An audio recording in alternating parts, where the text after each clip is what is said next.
This is CBC Vancouver News.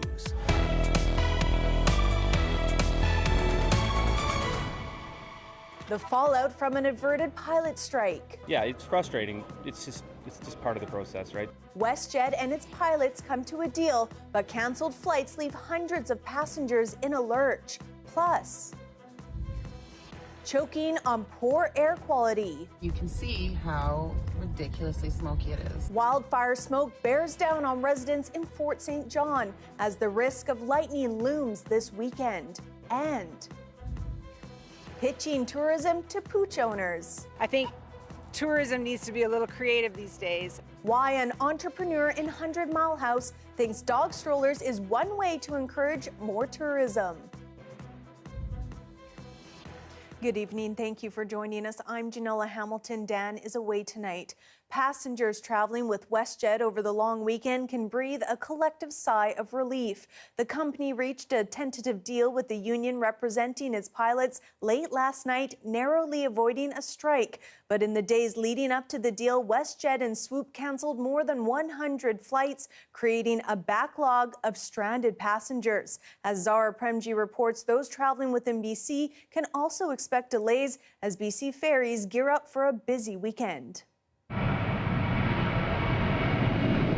Yeah, that was a bit touch and go. Crisis averted, but not all problems resolved. It wasn't really instant relief because we woke up this morning at 6 o'clock and our flight got moved to tomorrow. And I thought, man, we were like, it was all confirmed. Now they're obviously trying to get people from yesterday's flights onto today's flights, and then we got pushed to tomorrow. So that was a little frustrating. WestJet pilots are expected to officially accept the new deal with their employer early next week. At issue were pay and scheduling concerns. And the minute that tentative deal was reached, these travelers knew they had to do everything in their power to get back to Calgary for something special. Yep, my mom's 60th, but don't tell her. It's a big secret. For others, it was sweet relief because patience and faith were wearing thin. It's been an exciting couple of hours. Yeah, we've got here very early. I'm not going to lie. 1 lane to your left. Thank you. For some travelers, they knew the ferries would be a balmy wait too, but they felt it was a safer bet, weighing out the what-ifs around strike action.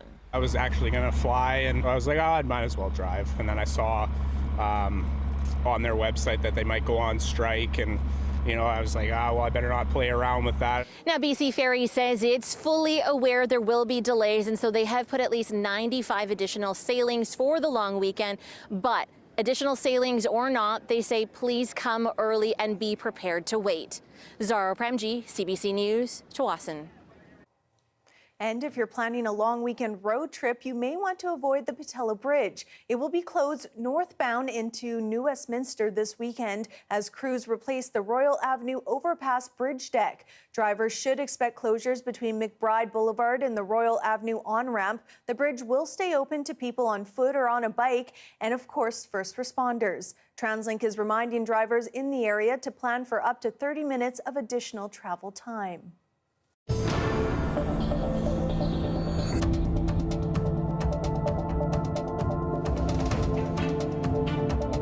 Wildfire crews continue to work to secure areas at risk. In Stoddart Creek, firefighters are using chainsaws, hand tools, and water to reduce the fire perimeter.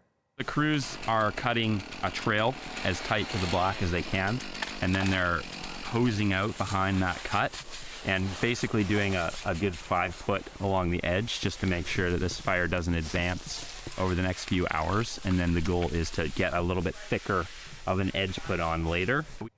Smoke continues to cause poor air quality and reduced visibility. The Air Quality Health Index in Fort St. John is above 10, and a high percentage of harmful particles in the air means extreme risk for people there and in surrounding areas.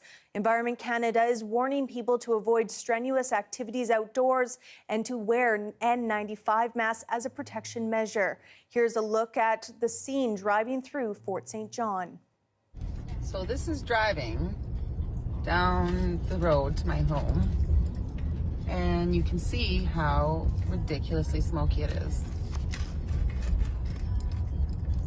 And it smells like a weenie roast outside, like hardcore campfire. Environment Canada says there is a chance of thunderstorms in the southern interior this weekend, raising the risk of lightning-caused wildfires. The weather update is brought to you by Direct Buy Furnace, installing the most reliable heating and cooling brand. It's hard to stop a train.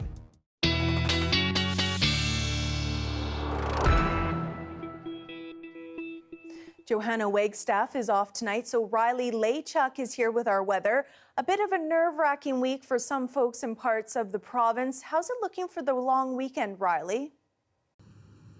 Well, we were certainly looking at some much-needed rain in parts of the province as we head into the later part of the weekend. In terms of fire danger, still very high and extreme, really right across Western Canada. We're seeing quite a few fires burning in parts of northern British Columbia through northern Alberta and Saskatchewan. We do have an air quality statement in place for the Williams Lake, Prince George, up to the Peace region and Fort Nelson. Expecting air quality to be an issue for the next 24 to 48 hours at least.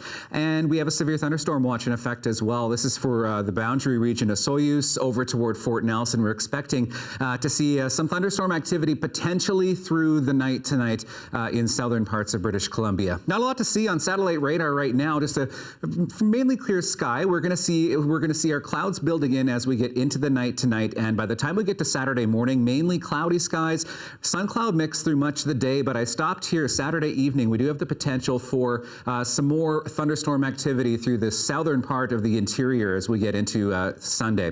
When we get into Sunday, we do see some rain for northern parts of British Columbia, some much needed rain that will hopefully put a dent in the firefight through parts of the province into the early part of next week. Southern part British Columbia tonight, temperatures 12 to 16 degrees, mainly cloudy skies. We'll see our clouds building in tonight. Into the northern part of the province, much the same. Mainly cloudy, getting into the single digits through Haida Gwaii, Prince Rupert up to Dease Lake. Tomorrow, nice warm temperatures, 26 in Fort St. John, where we have those air quality statements in place. 27 for Williams Lake tomorrow under a mix of sun and cloud, and really a mix of sun and cloud through most of the south tomorrow, even into the 30s for parts of the interior as we get into the afternoon. Of Soyuz, Kelowna, seeing that risk of thunderstorms. As for Metro Vancouver, your long range looks like this: 23 for Saturday, 18 for Sunday, 17 degrees for Monday, and really we're in this dry pattern for the end of the work week as well, and potentially some rain coming next Friday. A 22-year-old man accused of setting a series of dumpster fires in downtown Kamloops earlier this week has been charged with 4 counts of arson. Kamloops RCMP say William Aaron Lamb was arrested Wednesday following numerous dumpster fires in the city's downtown core. In a statement, Kamloops RCMP say they are still investigating several other suspicious fires that took place earlier this week. And although a suspect has been arrested, it's important to note the investigations into other fires throughout the city are still ongoing. Lamb appeared in court today and will remain in custody until his next court appearance on May 23rd. The trial of Ibrahim Ali is expected to go well past its scheduled end date. Ali is accused of killing a Burnaby teenager in Central Park back in 2017. Several delays meant the jury was sent home early twice this week. Our John Hernandez has been following the trial and has this update and a warning. Some of the details in this story describe violence and assault. It was an anticlimactic end to what had been a pivotal week in the Ibrahim Ali trial. Ali is charged with first-degree murder of a 13-year-old girl whose body was found in Burnaby Central Park in July 2017. Her name is protected by a publication ban. This week, the jury spent 3 days hearing testimony from the doctor who performed the autopsy on the victim, but that came to a quick halt on Thursday morning. The jury briefly entered the courtroom before the judge told them that Ali was, quote, not well, and they were sent home again this morning without ever setting foot in court. These delays have been piling up. The Crown's opening statement had been pushed back a month since the original start date of the trial, and just this week, Justice Lance Bernard told the jury that the trial's expected end date of June 30th was no longer realistic and that the trial could push into September and beyond. He's since received letters from various jurors regarding availability, but said he's confident the the trial will be able to continue. The trial is expected to pick back up on Tuesday with further testimony from Dr. Jason Morin, who studied the 13-year-old victim's body. This week he outlined the various injuries he observed on her, and a warning, some details here might be disturbing. Among his major findings were what's called petechial hemorrhages on the young girl's face. Those are essentially small burst blood vessels. He told the jury he was certain the victim was strangled to death. The Crown's argument is that the young girl was passing through Burnaby Central Park on July 18th, 2017, when she was attacked and dragged into the woods before she was sexually assaulted and strangled to death. Dr. Morin also described injuries to the victim the Crown is expected to reference as it makes the case the victim was sexually assaulted. Morin said he also recovered DNA that was sent away for processing. The Crown says Ali's DNA was recovered from the scene. Prosecutors are expected to call witnesses who will testify on more forensic evidence next week. John Hernandez, CBC News, Vancouver. A makeshift residential school memorial at Vancouver Art Gallery has been removed. The city had planned to dismantle the display of shoes, candles, and toys on the steps of the art gallery today, but when staff showed up this morning, the majority of the items had already been removed. The city says the items had been sent to an undisclosed location by First Nations volunteers connected to the memorial, and that this was not part of the process agreed upon with organizers and artists. The Supreme Court of Canada has dismissed a defamation suit filed by a former Chilliwack School Board trustee. He claimed that a former teachers' union president made comments that harmed his reputation. In a 2017 Facebook post, Barry Neufeld made comments supporting what he called traditional family values, denouncing diverse gender identity. Glenn Hansman described these comments as bigoted, transphobic, and hateful, to which Neufeld responded with a lawsuit, alleging that the backlash harmed his public image. Today, 6 of 7 justices agreed protecting Hansman's speech outweighed remedying any harm to Neufeld's reputation. Tiny homes, and there's other alternatives like retrofitting buses, and you can put them into either a parkette, like close off a block, put a couple buses there, and then you can house 20 people. Businesses in the downtown east side are still struggling, and they are yearning for a long-term solution. That story is next.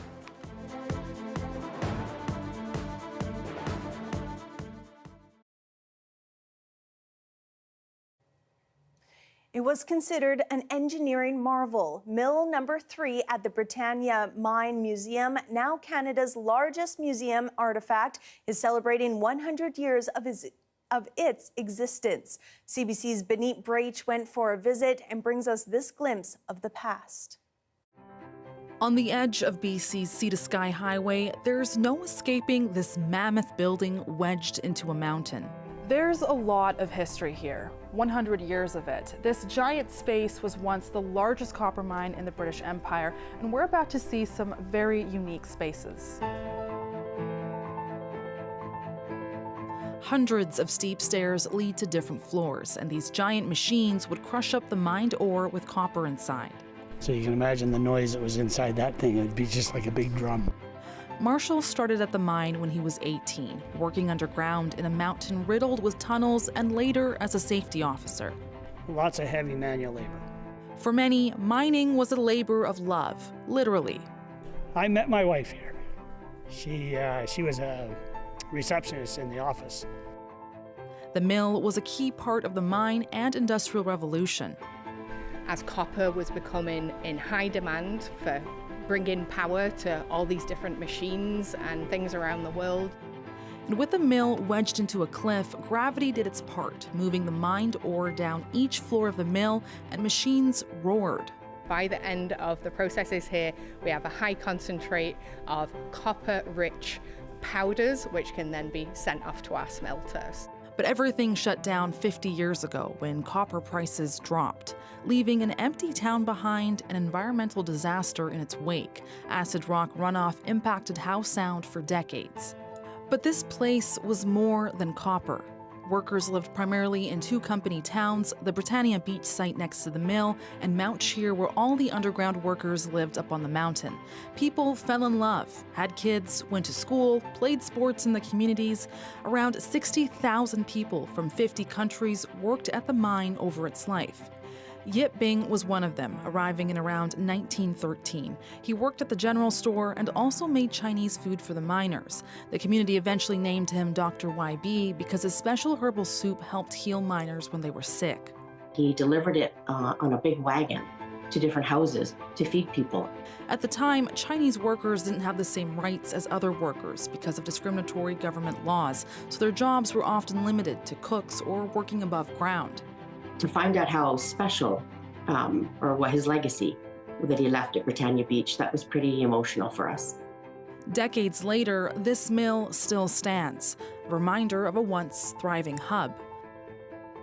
The new exhibit commenting its history and impact will run until late next year. Beneath Brach, CBC News, Britannia.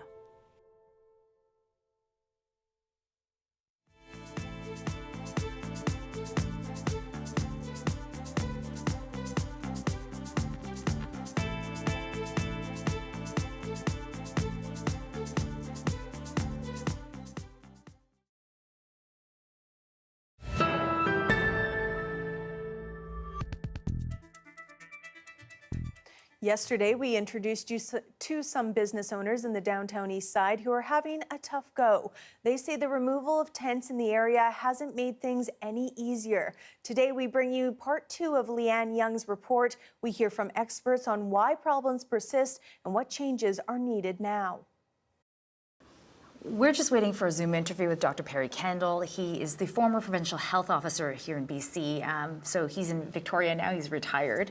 And we're going to talk to him because, you know, the problems on the downtown east side are increasing. I think everyone would agree on that. But he was there back in 2000 when the City of Vancouver implemented this groundbreaking 4 pillars drug strategy, which included harm reduction. And there's been some criticism, of course, because with those problems increasing. So we want to ask him if he feels like the policy has lived up to its potential and maybe why not. Recording in progress. You know, I wanted to first off get from you, how do you think we're doing in terms of meeting the challenges of the people on the downtown east side? The number of homeless people on the streets is increasing. The number of people with serious mental illness on top of substance abuse issues is increasing.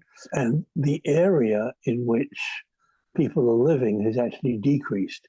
Gentrification has been gradually encroaching on the downtown east side, the affordable blocks, over the past 20 years as well. So what you have is a larger population of homeless people, more of whom have concurrent disorders, and fewer of whom have a place to actually live inside. So in your opinion then, what is it that we need to do now? What do governments need to focus on in order to help the business owners who are affected by the many issues plaguing the people living on the downtown east side? There is no quick, simple, easy fix, okay? Anybody who thinks there is, basically, you know, blowing smoke out of their ass, to be honest and crude. So there's no quick, easy fix. But in the background, we need to ask, can you think of any other policy that is killing British Columbians at the rate of 2,300 a year, right? Which is what our Controlled Drugs and Substances Act and our criminalization of certain drugs does. So we need to have a discussion around, is this really a sane policy or not? I think we should move to a regulated supply, but that's a big political leap. And let's increase our access to mental health care and primary health care, but that's not going to happen overnight either. Everyone's looking for solutions, and we're about to talk to Kevin Barlow. He's the executive director of the Hastings Cross Business Improvement Association, which basically oversees the entire East Hastings Strip, as well as the 1 or 2 blocks north and south of it, including Linda's business and Ross's business. And he's pushing for solutions now. He's been working with vulnerable populations his entire career, so let's go have a chat. And so as the guy who's trying to advocate for essentially probably the toughest business neighborhood in maybe all of North America, what do you tell policymakers? Like, what do these businesses need in order to try and actually you know, cut it. It's tough out there. Yeah, you know, I think one of the things we don't really understand is that even those people that are homeless are contributing to the local economy here.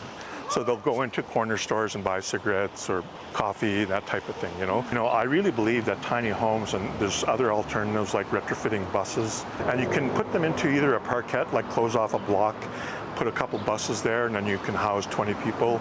They're away from buildings. I just think the city is not open enough to looking at those things, because they're trying to create this smoke and mirrors where they're saying, okay, we've chased everybody out, now let's get back to normal.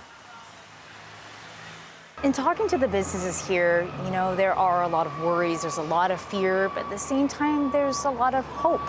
People want to be in this community, they want to keep their doors open, and they want to see the community thrive. And the hope is that by speaking out, they'll be able to bring about change, not just for themselves, but for everyone here.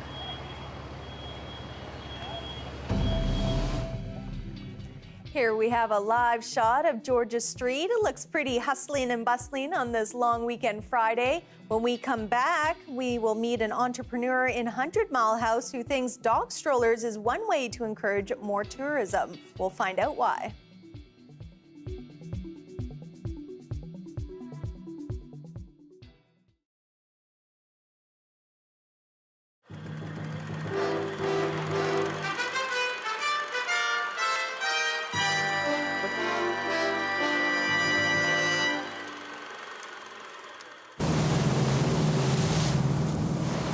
As Paul Watson and his Sea Shepherd contingent headed into Tofino this morning, the intent, as ever, was provocation.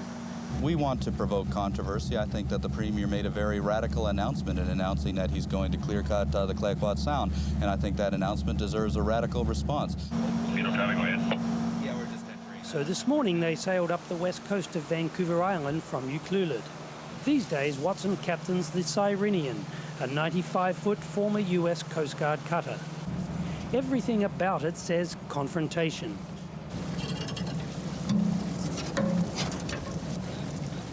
In front of a crowd in which the media outnumbered casual onlookers, one of Watson's crew members then announced his arrival.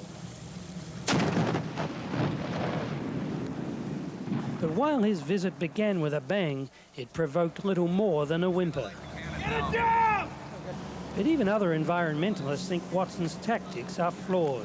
The Friends of Clayoquot Sound don't condone violence of any kind, so they do not support tree spiking. And back in Ucluelet, pro-logging interests were trying to studiously ignore Watson's visit altogether. He is a terrorist. If he's spiking trees, he's a terrorist. There's no ifs, ands, or buts about it. And one day he will kill somebody, and then he should be held accountable for that. Ordinarily, Watson is a master of the staged event, but in Tofino today, confrontation eluded him. In fact, so did Tlaquet Chief Francis Frank. The chief was in a meeting across the inlet at Opitsit. So Watson got to cool his heels on the other side of the inlet on the government dock, hoping for a meeting tomorrow. In fact, a big meeting has been called for tomorrow between natives and environmentalists to plan this summer's strategy to save Clayoquot Sound. For the people who live here, what's important is not Paul Watson, but that people continue to be reminded that the battle for Clayoquot Sound is far from over. For the CBC Evening News, I'm Ian Gill in Tofino.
Land Back is a CBC original podcast where we uncover land theft in Canada and look at how Indigenous people are taking it all back. And that's what empowered nations and empowered people to just literally steal land. This is a consequence of your actions. And it's time to give land back. Land Back is out now on CBC Listen or wherever you get your podcasts. Hi, I'm Amy Bell, and here's what's in your CBC Vancouver inbox. May is Asian Heritage Month, and we're highlighting the stories of amazing Asian Canadians who are making meaningful contributions in the community. More info at cbc.ca/BC Community. And register for the CBC's Indigenous Pathways to Journalism program. This paid 9-month learning and development opportunity supports Indigenous candidates to hone their skills as storytellers. Learn more at cbc.ca/pathways.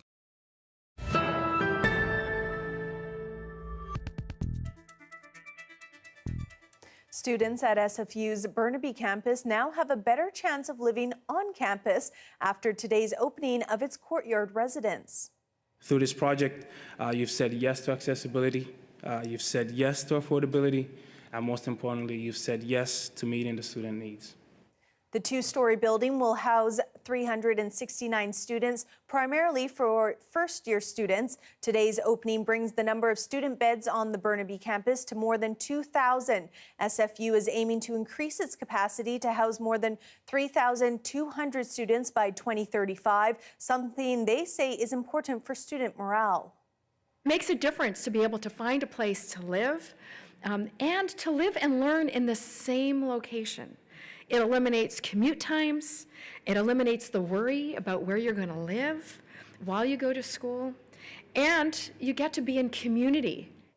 It costs almost $4,000 per term to live in the courtyard residence and an additional $3,000 for a meal membership, making it one of the most expensive undergraduate buildings on campus.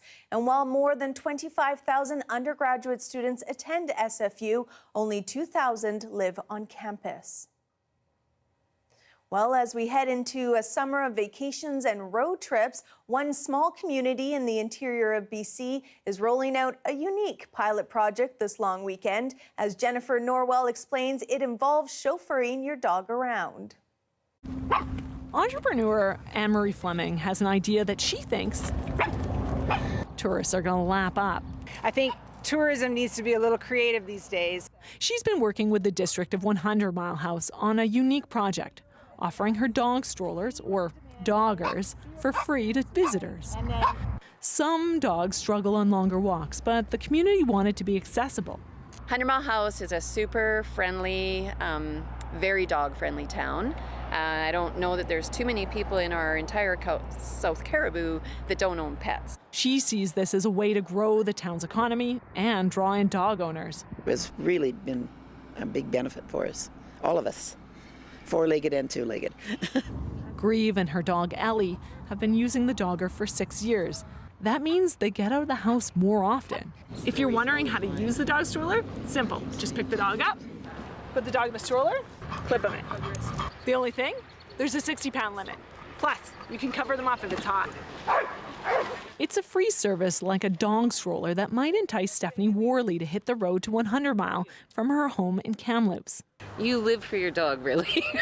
She worries 16-year-old Chevy doesn't know the limits of his aging bones. And everything you do is a focus around them, you know, like especially when you're traveling. Come here. Oh, This tourism expert sees the potential in pitching to pooch owners. It's a great idea and something that kind of signifies that they're a dog-friendly place. The statistics we see on consumer behavior around pet spending are all increasing significantly and have gone way up since the pandemic.